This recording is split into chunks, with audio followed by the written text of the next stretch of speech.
Hi, welcome back to my channel where we talk about business and life and everything in between. My name is Shayna and I help professional service providers grow their business to $100,000 in profit a year. They do this by leveraging their existing expertise and their services and their skills and talents by providing a service to those that they are called to serve. And they do this without working crazy hours and having a large team. Welcome back and thank you for joining. And you may have saw the title of this episode, which is Ditch the Traditional Business Plan. And you probably ran over here, maybe even skinned your knee to tell me why a business plan is important.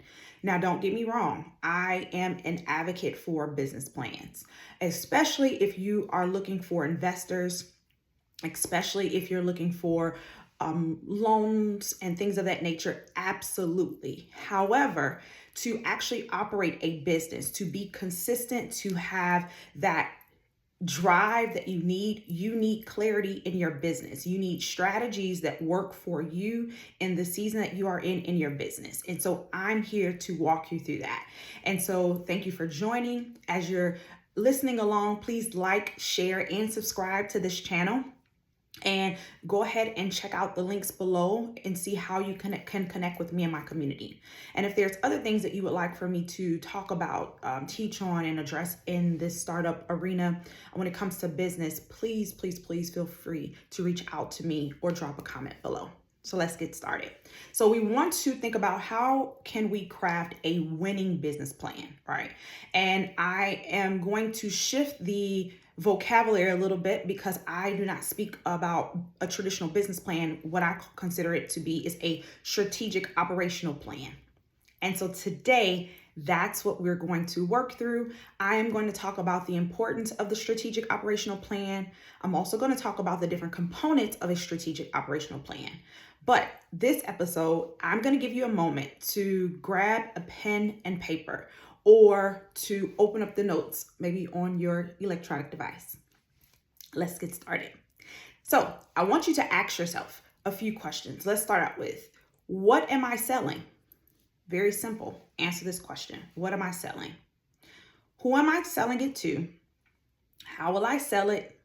Meaning, and then also, how will I deliver the promise that I've made to this client or my client or customer? I will go through those again. What am I selling? Who am I selling it to? And how will I sell it? And how will I deliver on the promise? These are 4 very important questions that I have to walk my clients through. I have clients that come to me and they're like, hey, I've been running my business and I've actually been doing this for a couple of years. And even more, they have been working in this area, if it's either a gift, a talent, and or skill, for a long period of time. They have a track record. And sometimes they're struggling with that imposter syndrome, that I talked about in my last episode. And that has nothing really to do with what they are hearing from their customers and or clients or those that they serve, because those that they serve are able to see the gifts and talents that's within them and they are making transformations. However, because they are unclear about these 4 things, it causes them to kind of have like that internal, I call it friction. And so if you have internal friction where your ego and mind subconsciously is telling you you're not prepared, you don't know what you're talking about, you're not able to serve your clients and or customers in the way that they need you to serve them, then it's going to be hard for you to consistently show up. And so we know that consistency wins. But in order for you to be consistent, you have to be able to have a strategic plan and or goals that are measurable and that you're able to execute with excellence. Okay. And so sometimes they may have, they may be unclear about their target market or their ideal client. They may be unclear about what they can actually package to sell, where someone would actually pay for their service. And so this is kind of where we come in to be to actually assess what's going on and be able to put together their offerings, their product and or service. Most of the time they're just starting out with offering, leveraging their skills. And so they're packaging a service that they are actually able to sell. Okay. And so we put all of these things together because we want to position them properly. We want to be able to acknowledge and identify this is a transferable skill that they can use and leverage for income, revenue, and or money in their business. And so it's so important to have this strategic operational plan. Reason, if you are investing in coaching and consulting, which I recommend, or you're watching YouTube to learn, there's certain things that you're not going to be able to gather just from free content. Even as myself, you have to actually come into a retainer or a program to actually get that step-by-step process. You're gathering a lot of information, but you can get confused and lost in the shuffle of things, because you're probably like, okay, I know where I want to go. I know where I want to grow. I have a pattern of success, but now I'm ready to go to that next level. I'm ready to scale. I'm ready to actually hire my first freelancer or hire my first contractor, but I don't really know what I want to delegate. So having someone who's went through the process, who's went through the systems, and they can actually help decrease time and also save you money. And so it's important to think about how can you start investing in where you desire to go. And so when we think about, so we identified those 4 components that I want you to answer and to write down. And if you've been in business for a while, you probably can spit those things off the top of your head. But I would like for you to go back through them to see if what you've been doing is what you're going to continue to do to scale. And so we talk about burnout. It's real. In order for you to not have burnout, or in order for you to not eat up all of your revenue and operational expenses, we want to go back to look at our data to see what's actually working, what's driving carrying the most, bringing the most income into our business, and where can we actually cut things off, or get rid of things to actually increase our production in an exceptional way, but not increase our operational expense, if that makes sense. And if you have questions about that, we can talk more about that in detail. So after we've looked at those 4 components, I want you to now create 4 additional boxes. And each of those boxes we'll talk about. But first box, let's talk about product and service. And so I'm going to talk about more of the service because I help service providers. And they are literally, we'll use a therapist, for example.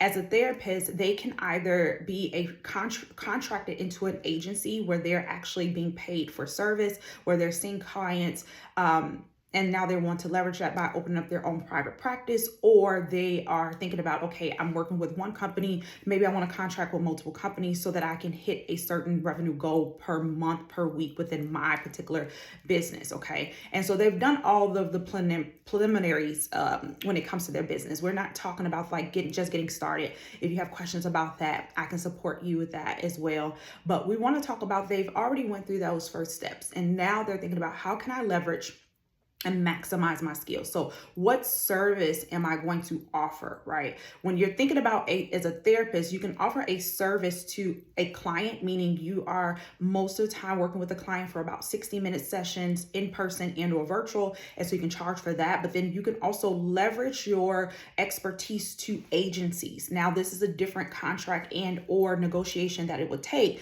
but this allows us to kind of dive into what services do you desire to offer. When we are able to put together a service that helps you stand out from the crowd, it's actually something that is in alignment of your skills. We now can say, okay, how can we maximize that? So the first box should be service, and what services do you plan or you desire to offer in your business? And let's start off fresh. 2025 will be here before we know it, but whenever you watch this video, it still stands the same. What services will you like to offer? And these should be services that are in your will of genius. We can do many different things, but we want to leverage the services that we are can spit out and or not be burnt out, and to do it with excellence. And we have a proven track record, and we can actually demand money and or pay for service. The next is a marketing plan. So a lot of my clients, they are actually afraid to market their service and business. And, online, if you're into social media, they're saying, hey, you need to go live, and you need to talk, you need to be a thought leader. You need to talk about your service. You need to talk about your expertise. But some of them may be afraid to go live. So we need to think about strategic strategy that will work around and support you, because we have to be able to market you, your service and or business, so that you can be found, so that you can make money, right? It's no way around that. So whatever works for you, you works for you, and we sit down and kind of like as a team, right? I'm a part of your team, and we talk about what it looks like to be able to market your service and your brand consistently. And so if you are struggling with that, or if you're saying, hey, actually, I do need to show up consistently, even if it's not on social media, I do need a strategic outline of how I can do that. I would invite you to check out the links below and see how you can connect with me on a deeper level. Okay. Next, we're going to talk about the revenue plan. So we can, say we want to make $100,000 in profit per year, but how will we get there? How will we act? What will we sell? What services will we sell? How much will we sell them for? And so creating I recommend my clients to always to leverage their services and skills in a package, meaning that they are selling a retainer, a service in a package for a certain period of time for a certain amount of money versus just charging per hour. Because we notice that sometimes your expertise and your dollar per hour rate may not suffice. And so we talk about strategies around that, and then how you can maximize. And we may have to take both avenues, but those are things that you can, that's an option for you. And last but not least, work through systems, because a lot of times when you're entering into the business owner world, especially if you're transitioning out of corporate, and or if you are new to actually building and or starting and growing your business, systems is something that changes over time. And honestly, wherever you are in business, whether you are just getting to making your first 10K months consistently, or you have scaled past that and you're making 6 figures per month consistently, you need to be evaluating your systems. You need to make sure that first of all, that you're using them. A lot of time my clients are paying for subscriptions and services that they are not using, and that is eating away at your operational expense, which also eats away at your profit. And also sometimes systems break, because depending on where you are, the systems that you started out with may not be the same systems that you're able to use continuously.